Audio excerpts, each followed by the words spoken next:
마태복음 28장 18절부터 20절 합독합니다. 예수께서 나와 말씀하여 이르시되 하늘과 땅의 모든 권세를 내게 주셨으니 그러므로 너희는 가서 모든 민족을 제자로 삼아 아버지와 아들과 성령의 이름으로 세례를 베풀고 내가 너희에게 분부한 모든 것을 가르쳐 지키게 하라.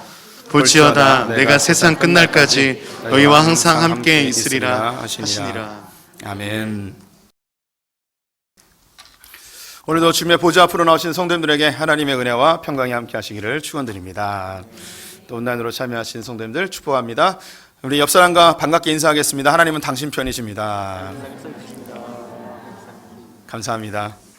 오늘 마태복음 28장 예수님의 마지막 지상명령 이 내용 가지고 함께 은혜를 나눠보도록 하겠습니다. 우리 성도님들 이 말씀 보니까 어떠십니까? 주님이 나와 함께 하신다는 이 말씀에 기운이 납니까? 아니면 전도를 해야 되는다는 부담감으로 다가오십니까? 오늘 본문은 굉장히 중요한 예수님의 명령이지만 우리에게 늘 숙제처럼 전도해야 되는데 하지만 자꾸 미루는 숙제와 같은 본문인 것 같습니다. 우리 성도님들 좀 전도 좀 해보셨습니까? 네.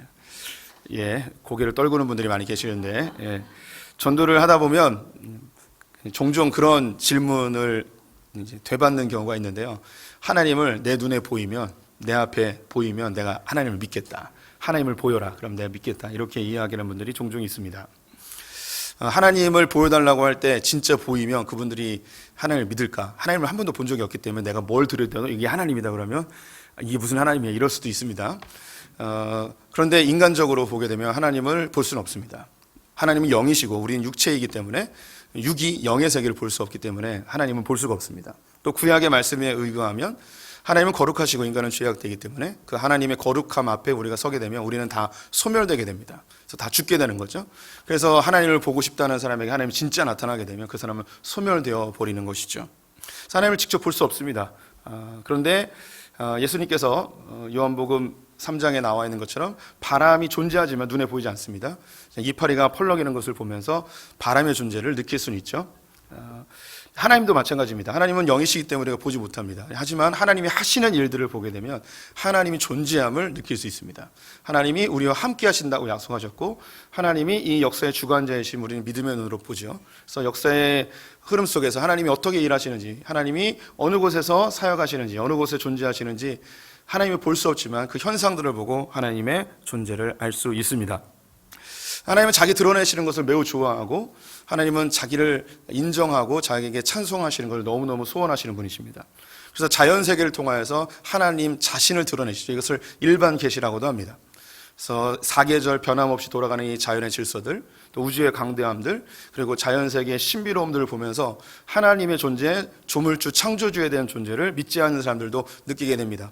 하지만 우리의 감각은 무뎌져 있고 죄로 인하여 어두워져서 그 세상의 창조주가 하나님임을 직접 연결시키는 것은 매우 어렵습니다.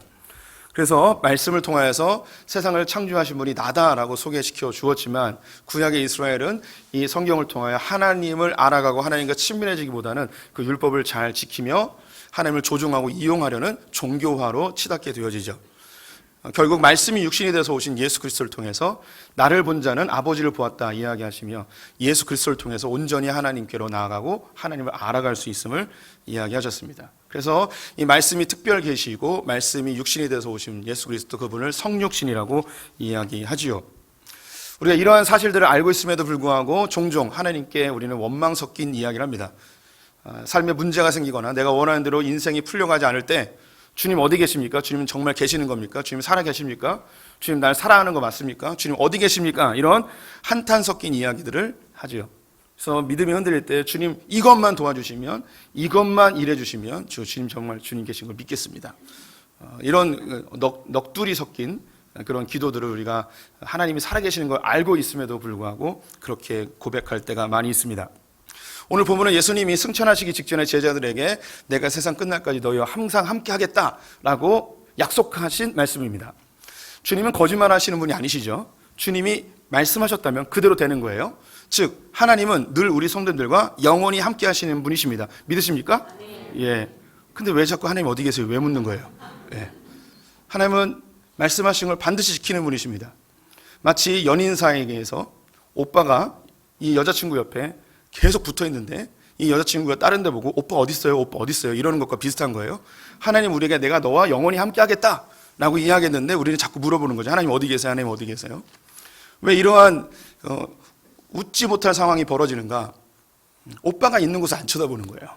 다른 데를 쳐다보면서 오빠 어디 있어요? 오빠 어디 있어요? 이렇게 이야기하는 거죠. 하나님이 계신 곳이 있어요. 오늘 성경 말씀에 하나님이 계신 곳이 네 군데가 여기서 이제 드러나게 되어집니다. 하나님이 어디 계시는가? 제일 먼저는요, 하나님은 예수 그리스도는 하나님의 보좌 우편에 계십니다. 그리고 예수 그리스도는 복음이 증거되어지는 곳에 계십니다. 세 번째는 세례가 베풀어지는 곳에 주님이 계십니다. 그리고 세상 끝나라에 주님이 계십니다. 하나씩 한번 살펴보도록 하겠습니다. 제일 먼저 예수님께서 이 말씀을 시작하실 때 하늘과 땅의 모든 권세를 내게 주셨으니, 이 말씀을 통해서 예수님이 계신 곳이 하늘 보좌 우편이라고 제가 확언할 수 있는 이유는 에베소서 1장 말씀 때문입니다. 에베소서 1장 말씀을 같이 읽어보도록 하겠습니다. 그의 능력이 그리스도 안에서 역사하사 죽은 자들 가운데서 다시 살리시고 하늘에서 자기 오른편에 앉히사 모든 통치와 권세와 능력과 주권과 이 세상뿐 아니라 오는 세상에 일컫는 모든 이름 위에 뛰어나게 하시고. 하나님께서 이 땅에 있는 모든 통치와 권세와 능력과 주권을 예수 그리스도에게 주었다고 합니다.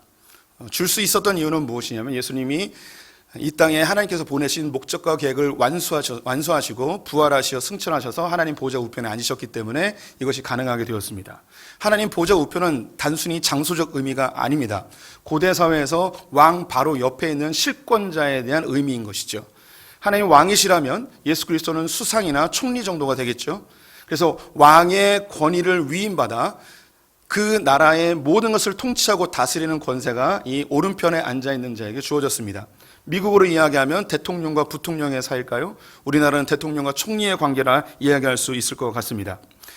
예수 그리스도께서 보좌 우편에 앉아 계시다는 것은 역사의 주관자, 역사의 통치자이심을 이야기합니다. 그렇다면 역사의 통치자로, 온 우주 만물의 통치자로 하나님이 계시다면 그 역사의 흐름 속에서 우리는 하나님을 발견할 수 있습니다. 하나님이 어디에서 일하시는가, 어디에 계시는가, 역사의 뒤편에서 이 세상을 움직이고 있는 분이 하나님을 알 수 있습니다. 그래서 역사를 자세히 살펴보면 하나님이 발견되어집니다.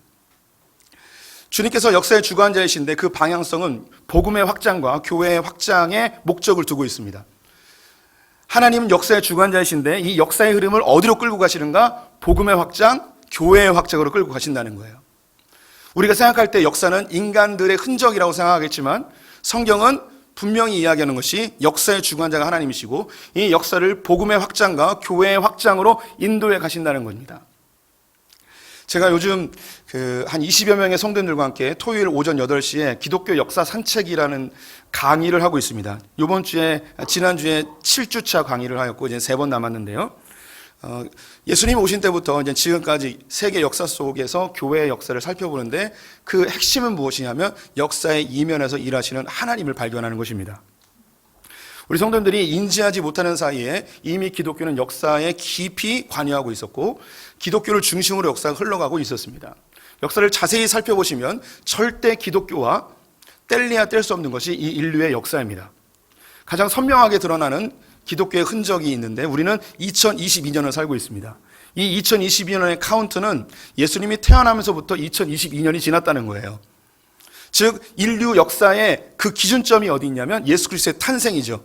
예수 그리스도의 탄생 이전을 BC라고 이야기하죠. 기원 전이라고 합니다. 예수 그리스도의 탄생 이후를 AD 기원 후라고 이야기하죠. BC는 아시듯이 Before Christ입니다.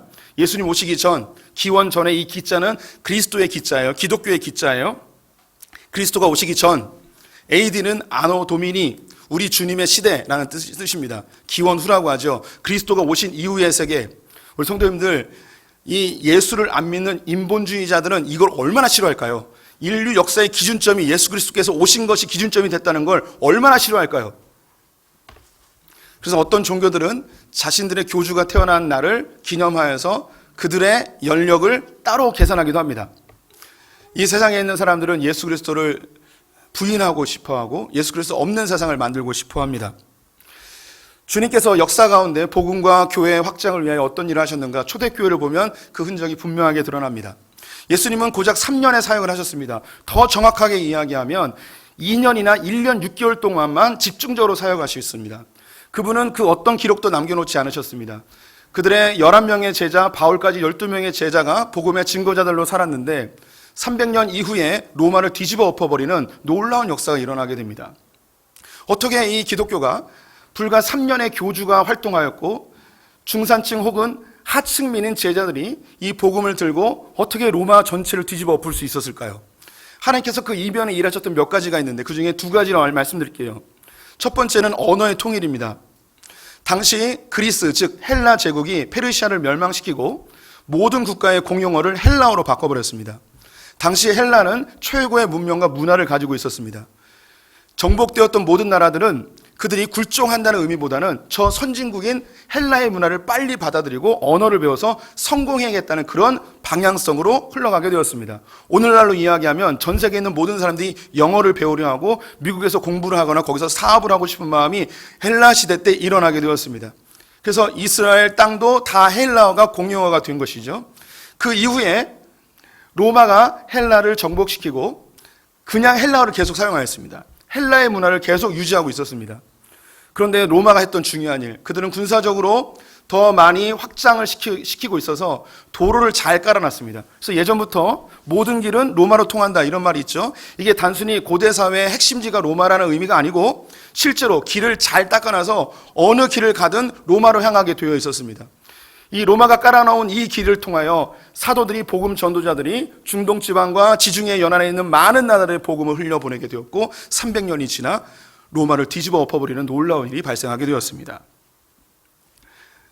그들은 자기 나름대로 자기의 목적으로 나라를 정복하였고 도로를 깔았고 언어를 통일시켰는데 사람들이 한 그 일을 하나님은 이면에서 역사하셔서 복음의 확장의 도구로 사용하시는 거죠. 천년의 신성 로마 제국 그 기간 동안에는 교회가 많이 힘을 잃었고 타락하게 되었습니다. 그 이후 새롭게 복음으로 말씀으로 돌아가는 운동이 일어났는데 그것을 종교개혁이라고 이야기합니다. 마틴 루터에 의해서 종교개혁이 일어났는데 종교개혁이 한 사람의 마틴 루터의 95개의 조항의 그 반박문이 어떻게 유럽 전체에 종교개혁을 일으킬 수 있었는가. 여기에 여러 가지 원인들이 있지만 가장 중요한 핵심 중에 한 가지가 뭐냐면 구텐베르크의 금속 활자 인쇄술입니다.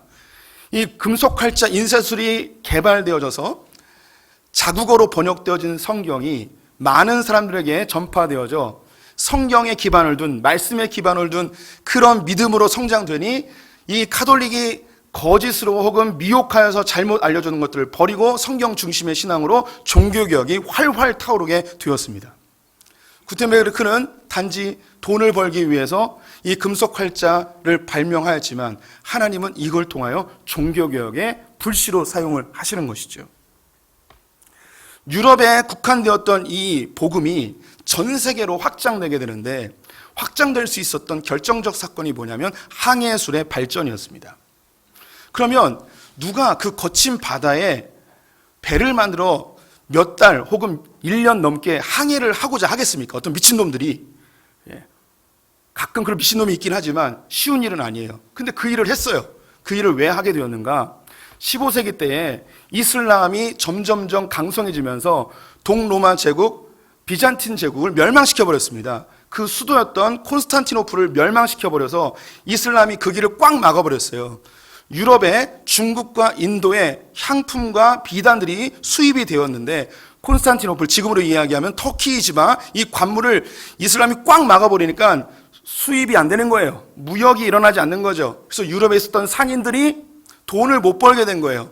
그러면 방법이 한 가지밖에 없어요. 바다로 나아가서 인도나 중국으로 가야 되는 거예요.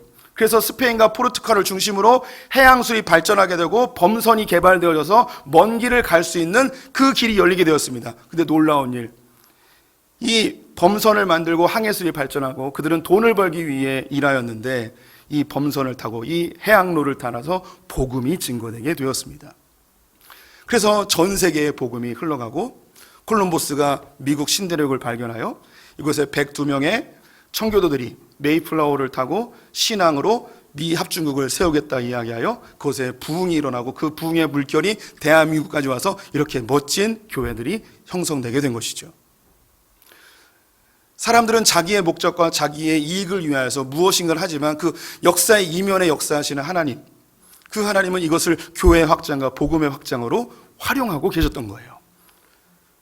이 외에도 문화, 예술, 미술, 문학, 의학, 과학, 철학, 교육, 경제, 정치, 법률, 그 모든 분야가 유럽에서부터 기독교의 기반 아래, 성경적 기초 아래 활활 타오르며 전 세계의 모든 문명 가운데 기독교적 색채를 아무리 감추려고 하여도 감출 수 없는 기독교적 역사의 흔적들이 전 세계에 남아 있습니다. 인본주의자들이 기독교를 빼서 사람들에게 교육을 가르치지만 그럼에도 불구하고 역사를 자세히 정직하게 바라보며 기독교를 빼고는 그 어떤 역사도 이야기할 수 없습니다. 이것이 역사 이면에 일하시는 예수 그리스도 하나님이십니다. 예수 그리스도는 하나님 보좌 우편에 앉으셔서 모든 권세와 모든 통치권을 가지고 이 세상을 복음의 확장과 교회 확장을 위하여 지금도 일하고 계심을 우리 성도님들이 신뢰하셨으면 좋겠습니다. 주님은 크신 분이에요. 단지 내 삶에 개입하시는 것뿐만 아니라 역사를 운행하시는 크신 분이라는 사실을 기억해 주셨으면 좋겠어요. 그 다음 두 번째, 예수님이 어디 계시는가? 우리 주님이 어디 계시는가? 19절에 보게 되면 너희는 가서 모든 족속을 제자로 삼아라고 되어 있습니다. 하나님의 사람들이, 주의 복음의 전달자들이 이 민족 땅끝 그 어디든지 복음을 들고 가서 그곳에 예수를 전하고 제자로 삼는다면 그곳에 주님이 영원히 함께하겠다고 약속하셨어요. 주님은 다시 말해 복음이 증거되는 현장에 늘 함께 하고 계시다는 것입니다. 우리 성도님들에게 제가 확언할 수 있는 것 중에 한 가지가 있는데, 우리 성도님들이 하나님의 살아계심이 잘 느껴지지 않으십니까? 하나님 정말 계시는가? 이런 의문이 드시는 분이 계십니까? 그러면 성도님들 선교지에 가보십시오. 단기 선교에라도 참여하시면 하나님의 살아계심을 온몸으로 느낄 수 있습니다. 우리는 이미 형성되어진 교회 안에 있다 보니까 하나님의 살아계심을 생생하게 느끼지 못하지만 동남아시아, 중앙아시아, 아프리카, 남미 등에 가보시면 지금도 활활 타오르는 하나님의 역사하심을 볼 수가 있습니다. 저는 바라기는 우리 소풍에 있는 모든 성도들이 인생에 한 번 이상은 단기 선교에 참여했으면 좋겠습니다. 좋은 휴양지 가지 마시고 그 돈으로 선교지를 가시는 것을 더 추천해 드리고 싶습니다. 특별히 하나님이 계시는 게 잘 느껴지지 않는다면 선교지에 꼭 가보시면 좋을 것 같습니다.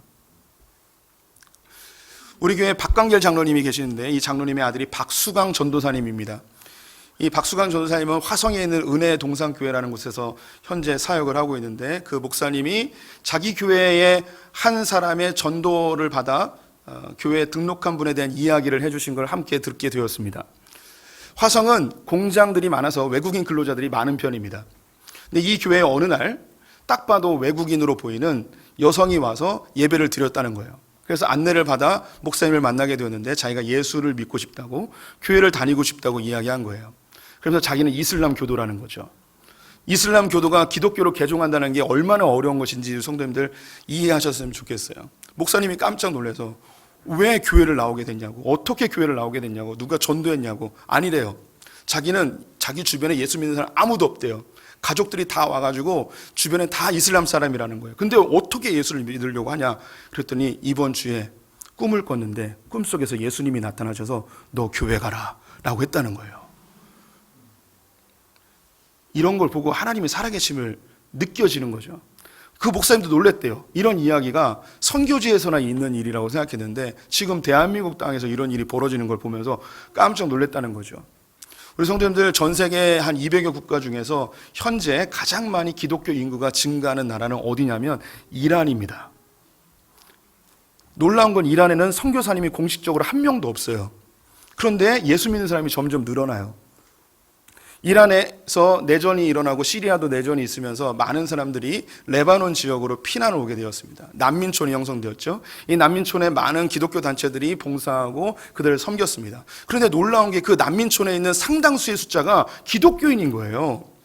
그래서 그 선교사님들이 그것을 돕는 분들이 어떻게 예수를 믿게 됐는지 이게 너무 신기한 거죠. 그래서 여러 케이스들이 있는데 그 중에 한 가지가 뭐냐면 이란에 있었던 한 부족의 이야기인데요. 저녁에 가족들과 함께 식사를 하고 있었어요. 텔레비전을 보고 있었는데 그 식사 시간이 뉴스가 나오는 시간인데 갑자기 텔레비전이 지지직 되면서 다시 정상 화면이 됐는데 그 아나운서가 뭘 이야기하냐면 예수 그리스도에 대해서 이야기하는 거예요. 그리고 복음을 이야기하고 예수를 영접하라고 초대를 하는 거죠. 그래서 그 가족들이 깜짝 놀라서 예수를 영접했습니다. 그리고 다시 지시직대더니 다시 원래 뉴스가 나오는 거죠. 이게 무슨 일인가 뭔가 신기해서 그 밖으로 나와봤는데 자기만 나온 게 아니고 옆집 다른 집들에 있는 사람들도 다 밖에 나와서 무슨 일인가 다들 놀라는 거죠. 근데 그 집단 시족이 다 그날 같은 방송에 나온 거예요. 그래서 그 시족이 다 예수를 믿게 된 거죠. 믿으세요.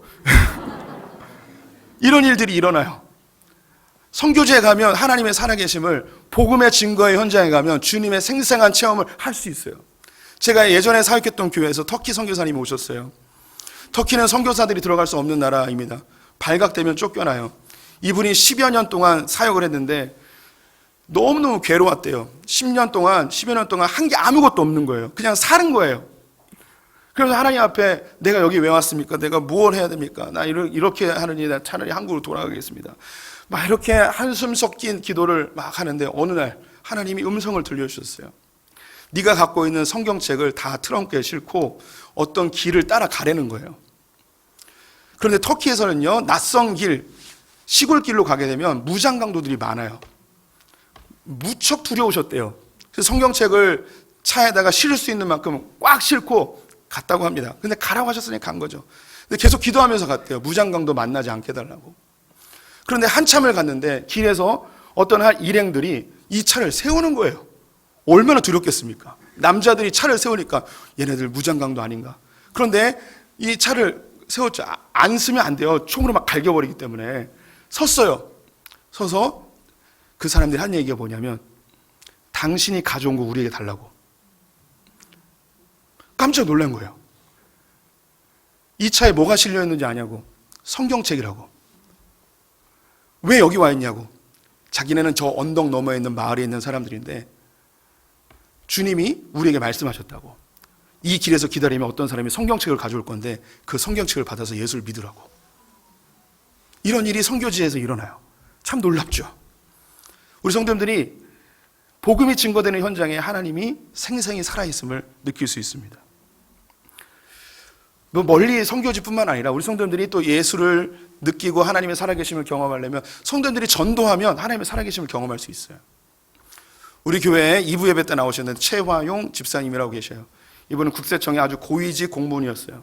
그런데 몸에 질병이 있으셔서 은퇴하신 이후에 병치레를 많이 하셨습니다.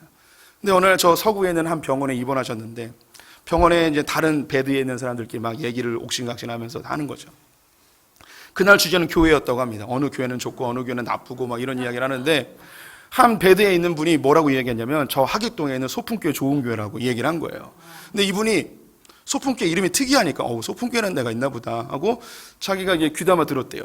퇴원을 하시고 몸 관리를 위해서 이 문학산에 오르락 내리락 하시다가 내려와가지고 그 문학산 밑에 있는 그 김밥천국에서 김밥을 드시는데 그 김밥천국에 누가 있었냐면 오늘 여기 와 계시는지 최승순 권사님이 거기 있다가 이분이 전도에 열정이 있는 분이에요. 그래서 몸도 연약하고 그러니까 긍휼의 마음이 있어서 교회 다녀보시라고 예수 믿으시라고 전도한 거예요. 그런데 이 집사님이 어느 교회 다니냐고. 저 소풍교회 다닌다고.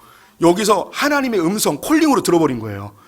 병원에서 소풍교회를 들었고 김밥 먹으러 왔는데 소풍교회에 권사님이 전도하고 나는 소풍교회 가기로 결정된 사람인가 보다 하고 소풍교회로 오셨고 세례를 받고 지금까지 잘 신앙생활을 하고 계세요. 하나님이 보이지 않으십니까? 눈으로 볼 수 있는 하나님이 그 전도의 현장 속에서 한 영혼을 변화시켜 주님께로 콜링하는 이 모습이 보이지 않으십니까? 오래전 이야기이긴 한데 우리 성도님들 절반 이상을 이 이야기를 못 들으셔서 제가 다시 한번 해드리도록 하겠습니다. 우리 교회 위에 가다 보면 저 학골 밑에 절이 하나 있어요. 서광사라고. 한 10여 년 전쯤에 우리 교회에 지금 이 시즌이에요. 가을에서 겨울로 넘어가는 아주 추운 날이었는데 봄옷을 입은 사람이 교회에 찾아왔어요. 그래서 사무실에 있는 직원이 거린인 줄 알고 1,000원을 주면서 내보내려고 그랬어요. 그랬더니 이분이 자기는 돈 받으러 온 게 아니고 예수를 믿고 싶어서 왔다는 거예요. 그래서 제가 지하 식당에 있었는데 이분을 데리고 저에게 만나게 해주었습니다. 이분 이야기가 뭐냐면 자기가 서광사에 있는 스님인데 중인데 지금 내려왔다는 거예요. 왜 내려왔는가? 자기가 출가한 지 1년 6개월 정도 되었는데 자기가 수행을 하면서 자기가 생각했던 불교와 실제 불교가 너무 차이가 많이 난다는 거예요. 6개월을 수련을 하고 이제 1년째 저 서광사에서 지금 수행을 하고 있는데 새벽부터 저녁 늦게까지 계속 노동을 시킨대요. 그런데 수행이란 목적으로 돈을 하나도 안 주고 그냥 먹을 것만 주는 거죠. 요즘으로 이야기하면, 우리 교회로 이야기하면 교육전도사예요. 네. 그런데 월급은 안 주고 교회를 엄청 시킨 거죠. 그리고 이 절들의 구조는 시주를 하면 이 돈을 다 주지가 가져요. 그래서 주지는 엄청 잘 사는데 자기네는 맨날 풀만 먹고 고기도 못 먹고. 그런데 이 스님의 세계를 보니까 이게 또 제가 이야기하는 게 아니라 그분이 얘기한 거예요. 한 80%는 다 결혼을 했더래요. 그리고 돈이 많아가지고 뭐 그랜저, 벤츠, 에쿠스 뭐 이런 것만 타고 다닌다는 거죠. 그러면서 자기가 생각했던 그 불교, 무소유의 뭐 이런 경건한 그런 불교를 생각했는데 너무 물질에 잡혀있는 불교를 보면서 이 회의감이 점점 느껴졌대요. 근데 어느 날 텔레비전을 봤어요. 채널을 막 돌리다가 굉장히 웃긴 사람이 막 얘기를 하는 거예요. 그 웃긴 사람이 누구였냐면 장경동 목사님이었어요. 그래서 듣고 있으니까 너무 재밌더래요. 그래서 그 다음에 또 누가 나오나 해서 기다렸대요. 그 다음에 우리들 교회에 김양재 목사님이 나오셔서 마치 어머니처럼 이렇게 이야기하는데 마음이 막 녹아내리더래요. 그래서 그 시간에 맞춰서 늘 보던 거죠. 근데 어느 날 주지한테 들킨 거예요. 그리고 다시 보지 말라고 막 혼이 났대요, 혼이. 근데 사람이 하지 말라고 그러면 더 하고 싶잖아요. 그래서 그 다음부터도 계속 봤대요. 몰래. 그러다가 어느 날 내가 더 이상 절에 있으면 안 되겠다. 예수를 믿어야겠다. 그래서 자기가 처음 출가할 때 입었던 봄옷을 입고 절에서 바로 내려와 버린 거예요. 내려왔는데 길을 따라오면 제일 먼저 만나는 교회가 어디냐면 인천교회예요. 이 위에. 근데 그 인천교회는 구원파예요. 이단인 거죠. 그래서 거기 들어가서 예수를 소개해달라고 얘기하려고 했는데 거기도 1,000원 주고 내쫓더래요. 다행이죠. 그 다음에 길을 따라 내려오면 우리 교회를 만나는 거예요. 그래서 돈을 주고 내쫓으려고 했는데 예수 믿고 싶다고 했더니 저를 만나게 해 주었고 예수를 소개하게 되었고 예수님 영접하게 됐어요. 이 사람은 동해에 산대요. 그때가 추운 날이었기 때문에 파카를 하나 입혀주고 차비 5만 원을 주어주고 터미널까지 제가 정말 친절하게 태워다 주고 다시 만나자고. 그랬더니 그 스님께서 하신 이야기가 3월에 다시 찾아오겠다고, 봄 되면 찾아오겠다고. 아직까지 안 찾아왔어요.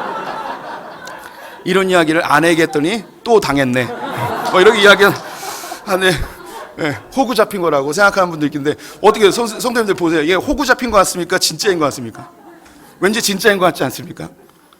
진짜 호구 잡혔다면 이분은 진짜 똑똑한 분이고 어쨌든. 그런데 하나님이 신비하게 복음을 증거하기 위해 역사하시는 것을 전도의 과정 속에서 느낄 수 있는 것이죠. 우리 성도님들, 하나님은요 복음이 증거되는 그 현장에 늘 계십니다. 우리가 전도해서 사람이 안 바뀌어요. 쉽게 교회 안 나와요. 그런데 우리 교회에도 교회에 나오신 분들 보면 한 사람이 전도해서 딱 나오는 게 아니고요, 한 분이 교회에 나오기 전까지 그 이전에 수많은 수십 명의 혹은 100명 이상의 사람들이 교회에 나가보라고 권면하고 기도했던 사람들이 있는 걸 보게 돼요. 우리 성도님들은 때를 얻든지 못 얻든지 복음을 전하고 교회를 소개하고 예수를 소개하는 분들이 되셨으면 좋겠어요. 내가 거절당할 수 있어요. 하지만 그 거절당함이 중요한 게 아니고 이 사람의 마음의 문을 여는 하나의 흔적을 또 남긴 거예요. 계속해서 이 흔적을 남기면 하나님의 때가 되면 그분의 마음이 열리고 예수가 그 안에 들어가게 되는 거죠. 오늘 본문에 예수님이 또 계신 곳이 어딘가? 그것은 아버지와 아들과 성령의 이름으로 세례를 베풀고 라고 되어 있습니다. 주님은 세례를 베푸는 현장에 주님이 함께 계십니다. 여기서 이 세례를 베풀고 해서 이 세례가 단순히 우리가 물로 세례를 주고 혹은 침례하여서 물속에 들어갔다 나오는 그 현장에 주님이 계신다는 그 의미 이상의 의미예요. 왜 이렇게 단언할 수 있냐면 이 이야기를 개인에게 한 게 아니고 너희는 아버지와 아들과 성령의 이름으로 세례를 베풀고 라고 되어 있습니다. 너희라는 것은 제자 공동체입니다. 이것은 곧 교회를 이야기하죠. 세례를 베풀고 끝나는 게 아니고 그 뒤에 보면 내가 분부한 모든 것을 가르쳐 지키게 하라 라고 이야기합니다. 이후에 사도행전을 보게 되면 세례를 베풀고 세례를 받은 자들이 모여져서 무엇이 형성되냐면 교회가 만들어집니다. 여기서 이 세례를 베풀고라는 이 말의 의미를 확장하면 곧 교회의 개척입니다. 교회를 새로 세우는 거예요. 전 세계 곳곳마다 세례를 베풀 복음을 전하고 세례를 받고 이 사람들 모아서 교회를 만들라는 거죠. 우리 성도님들이 하나님의 살아계심을 경험하는 또 다른 방법, 주님이 친밀히 임하시는 것을 경험하려면 교회 개척의 현장에 함께 하시는 것이 매우 좋습니다. 우리 이미 기성의 교회에 살고 있습니다. 여기를 다니고 있죠. 여기에 역사하시는 하나님과 개척교회에 역사하시는 하나님은 그 질적으로 다릅니다. 하나님의 생생한 도우심과 주님의 간섭하심을 개척교회 현장에서는 느낄 수 있습니다. 저는 개척교회 운동을 계속하고 있고 개척교회 목사님들과 계속 교제를 나누고 있습니다. 그런 단체에도 소속돼 있고요. 제가 작년에 6개월 동안 코칭했던 목사님의 이야기를 잠깐 해드릴게요. 이분은 청라 강성교회 권영호 목사님이신데 강성교회에서 분립개척을 한 교회예요. 6명의 성도님이 따라 나왔고 장소를 구할 수 있는 그런 재정적 지원은 받지 못하였지만 월세를 낼 수 있는 지원을 받게 돼서 그래서 그냥 자기 집 전세 월세집에서 여기서 이제 그 교회를 개척하게 되었습니다. 근데 그 계약 기간이 2년이었어요. 그리고 성도님들이 지원해 주는 그 6명이 돌아가는 때도 2년이었습니다.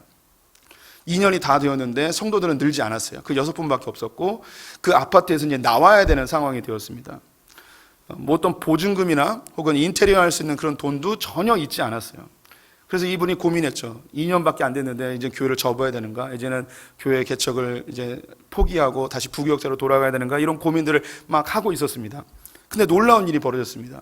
청라에 21세기 교회라고 있는데 이 교회는 선교지에 교회를 세우는 것을 집중적으로 사역하던 교회였습니다. 그런데 지난 3년 동안 코로나로 인하여서 선교지에 나가지 못하니 이 돈이 남아있는 거예요.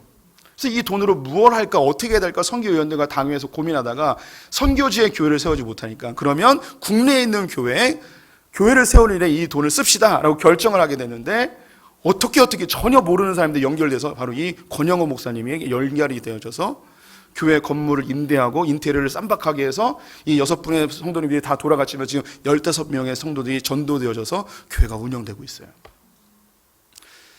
남의 교회라고 너무 전혀 반응이 없으신데 남의 좋은 일에 함께 기뻐해 주셔야 돼요. 오늘 더봉교회가 제공하는 떡을 먹습니다. 더봉교회가 작년 11월에 개척을 하였는데 25명의 청년들과 우리 성도님들이 함께 동참을 하였습니다. 몇 분들은 다시 돌아오신 분들도 있고요. 근데 지금 25명이 개척에 동참하였는데 현재 40여 명의 성도님들이 함께 예배를 드리고 있습니다. 이 교회는 공간이 50석이에요. 40명이 앉아 있으니까 비좁죠. 그래서 송혜선 목사님이 공간의 문제를 어떻게 해결하면 좋을까에 대한 고민을 계속합니다. 여러 가지로 하나님께서 성도들을 새롭게 보내주시는데 참 놀랍게 하나님께서 연결시켜서 보내주시는 걸 보면서 하나님이 이 교회를 사랑하시는구나, 역사하시는구나, 이걸 이 개척교회 현장에서 경험하고 있습니다. 공간의 문제를 계속 기도하는데 제가 지금 굉장히 말하고 싶은 어떤 일이 있어요. 하나님이 이 뒤에서 뭔가를 지금 일하고 있는데 거의 90%까지 돼 있어요. 이제 100%로 딱 되면 그때 얘기해 드릴게요. 하나님이 그 일을 하고 있어요. 그래서 우리 성도님들이 오늘 특별히 더봉교회의 떡을 드시면서 기도하세요. 이 더봉교회 공간의 문제가 잘 풀려지게 해주십시오. 그렇게 기도하시면 좋을 것 같아요. 그게 하나님의 살아계심을 경험하는 거죠. 우리 소품교회는 이제 3월 달에 교회를 분립하게 됩니다. 여기에 이제 남석진 목사님과 함께 새로운 교회를 개척하는 분들이 계실 거예요. 여기에 남는 분들은 그냥 다니던 교회에 그냥 남는 게 아닙니다. 새로운 교회를 개척하는 거예요. 그래서 우리 성도님들이 개척에 동참하는 마음으로 이 교회에 남아주셔야 돼요. 그리고 그 새롭게 개척되는 교회에 하나님께서는 함께 하시고 놀라운 일들을 행해 주실 것입니다. 이제 저와 함께 논현동으로 가시는 분들도 계실 거예요. 공식적으로는 이전이에요. 하지만 제 마음속에는 이전 이상의 개척의 의미를 더 담고 있습니다. 제로에서부터 새롭게 시작하는 이 교회의 이전 혹은 개척의 이 과정에 우리 성도님들이 동참하신다면 하나님의 놀라운 생생한 살아계심과 그분이 함께하심을 경험하게 되실 것입니다. 마지막으로 예수님께서 어디에 계시는가? 그것은 내가 세상 끝날까지 항상 함께한다고 합니다. 그 세상 끝날의 그 마지막 그 현장에 주님이 계시다는 거죠. 이것이 종말이라고 이야기합니다. 세상 사람들에게 종말은 슬픔이고 고통입니다. 심판입니다. 개인적인 종말, 즉 죽음도 이 세상 사람들에게는 고통이고 아픔이고 멸망이죠. 하지만 우리 크리스찬들에게 개인적인 죽음, 개인적인 종말도 단순한 슬픔이나 고통이 아니고 천국으로 우리의 삶의 환경이 바뀌어지는 천국으로 들어가는 잔치의 자리, 기쁨의 자리가 되어집니다. 이 인류 역사의 종말 역시 우리 믿는 자들에게는 잔치와 기쁨의 현장이 되어질 것입니다. 이것을 요한계시록 21장에 이렇게 기록하고 있습니다. 함께 읽어보겠습니다. 모든 눈물을 그 눈에서 닦아주시니 다시는 사망이 없고 애통하는 것이나 곡하는 것이나 아픈 것이 다시 있지 아니하리니 처음 것들이 다 지나갔음이러라. 보좌에 앉으신 이가 이르시되 보라 내가 만물을 새롭게 하노라 하시고 또 이르시되 이 말은 신실하고 참되니 기록하라 하시고. 마지막 때에 눈물과 사망과 아픔과 질병이 없는 기쁨의 세계로 우리는 옮겨지게 됩니다. 그 현장에 예수님이 계신다는 거예요. 양팔 벌리고 믿음을 지킨 하나님의 백성들, 거룩한 신부들을 맞이해 주시겠다는 것이죠. 이제 말씀을 마무리하도록 하겠습니다. 주님 우리와 늘 함께 하겠다고 약속하셨습니다. 그런데 하나님이 계신 곳을 우리가 잘 살펴야 됩니다. 그분은 역사의 주관자이십니다. 우리 성도님들을 통치하고 있습니다. 하나님이 보이지 않는다 해서 하나님이 계시지 않는다고 오해하지 마십시오. 지금도 성도님들 위해서 일하고 계십니다. 주님이 일하시는 목적은 복음의 확장과 교회의 확장입니다. 복음이 증거되는 곳, 선교지와 전도의 현장에 주님이 함께 계세요. 또한 교회가 세워지는, 세례가 베풀어지는 그 현장에 주님이 함께 하시며 마지막까지 그 믿음 지키고 주님 바라보는 사람들을 기다리고 계십니다. 우리 소풍의 성도님들이 역사의 뒤에서 일하시는 주님을 붙들고 복음을 전하며 교회를 개척하며 마지막까지 믿음 지키는 그런 멋진 성도들 되시기를 주님의 이름으로 축원드립니다. 기도하겠습니다. 하나님, 우리 안에 역사하시는 주님을 신뢰합니다. 우리를 주의 백성으로 삼으시고 복음의 전달자로 교회의 개척자들로 우리를 사용하여 주시니 감사합니다. 마지막까지 이 믿음 잘 지켜 거룩한 신부로 혼인잔치에 들어가는 그 기쁨의 자리로 들어가는 소풍의 성도들 다 되게 하여 주시옵소서. 지금은 우리 주 예수 그리스도의 은혜와 하나님 아버지의 무한하신 사랑과 성령의 교통하심이 주님 오시는 그날까지 주님 바라보며 신앙 지키며 복음의 전달자로 살기로 결정한 소풍의 모든 성도들 가운데 지금부터 영원토록 함께 있을지어다. 아멘.